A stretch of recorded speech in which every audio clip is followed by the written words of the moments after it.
All right. Hi, 30 IB students. This is Ms. Picard coming to you. This is the week of May the 25th to May the 29th.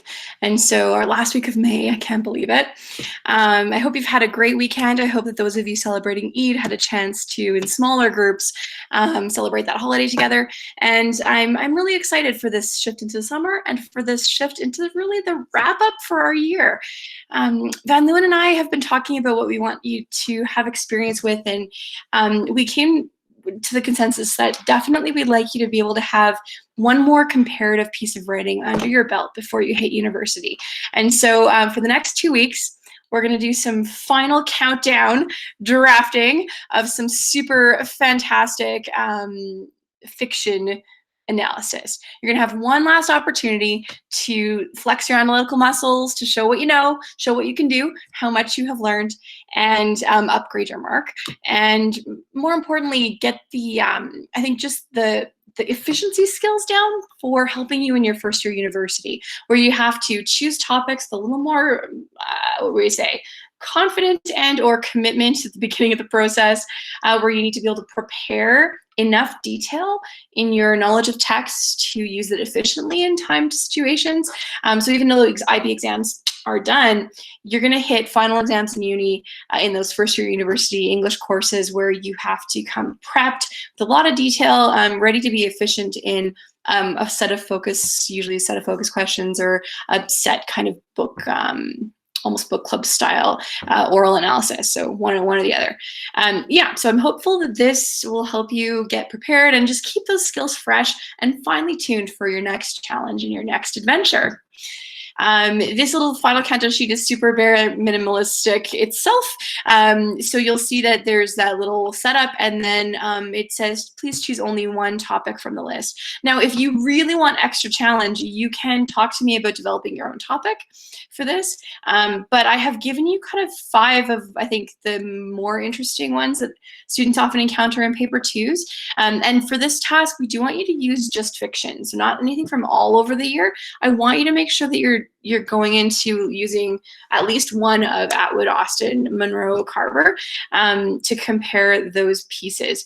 Now, you can see that the 5 questions here are about structure, or they're about the philosophy of what literature does. So the first question asks about structures, flashbacks, and foreshadowings, and how authors use those well in their stories.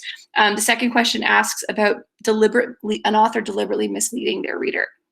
And so the use of ambiguity, the use of other structures that help to fade out the guesswork process or the anticipation in a reader, and instead actually actively mislead through red herrings or what have you.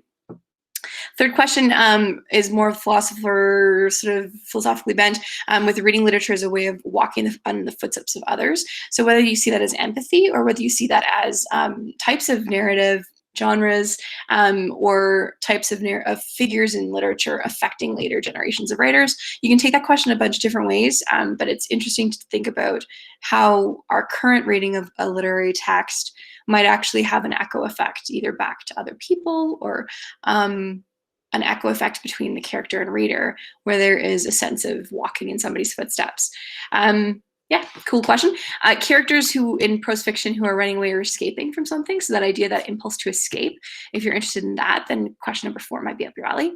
And the final one, readers are often enticed. So they're like excited by the idiosyncratic or quirky narrator. Compare how 2 authors have used distinct voices in their storytelling.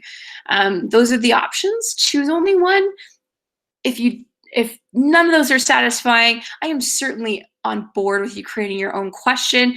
The only thing would be that you want to make sure that you check it with me, or if you're in Van Leeuwen's class, check it with Van Leeuwen, to make sure that you can, that it will cover enough of your bases for a comparative paper. Okay, yeah, so I'm excited to see what you come up with.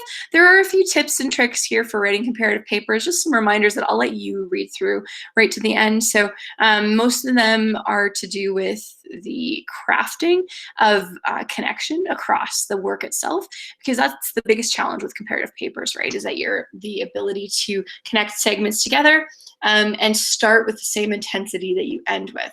I think with commentaries, it's quite common for people to like work up their creative juices and analysis, and for their commentary coherence to build. You have time in a commentary to work through a piece chronologically that way often, so you can kind of get away with it.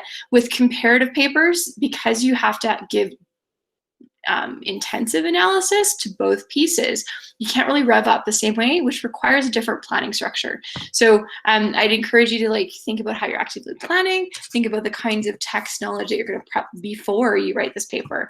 And you're going to have 2 weeks, 2 weeks to draft this. So at the end of this week, we'll do a little check-in. End of next week, you should have your first draft into me. Then and I are going to look over those drafts. I think it's June the 6th is the end of next week. And hopefully be able to either give you rubric feedback or comment feedback. And then you'll get that back in your hands, and there'll be an option to have final revisions if you want a final draft copy. That's going to be it. We're going to do book club style meet celebration at the very end. So I'm excited to see what you come up with in the next 2 weeks on a topic of your choosing from that list, and or of your creation if you come to a meet to do that with me. And yeah, I just wish you all the best as we start revving up into summer, and looking forward to celebrating just how far you've come. So thank you everybody in 30 IB, and we will see you in meets if you're able to make it and say hello.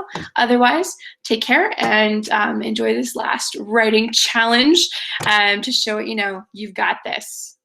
Bye.